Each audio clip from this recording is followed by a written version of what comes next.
Јас сум во комуникација, значи, со сите чинители во државата, како со премиерот, претседателот на државата, па и други истакнати личности. Верувам дека работната група за многу бргу, кажано денови или недели ќе биде составена и се размислува не само во делот на преамбулата, измените и во другите потребни измени во Уставот, како што е измената за евроврзницата, исто така и во делот каде што министерот за правда по функција е член на судски совет, во делот на тоа што беше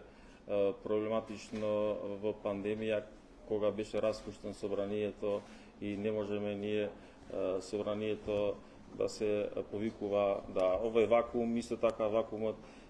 што го кажува со евроврзницата, да нема вакуум меѓу првиот и наследниот министер, како што беше со Тупанчевски и со мене, значи ќе требаше да се очекува да се гласа нов министер и тој вакуум со Уставот ќе може да се регулира.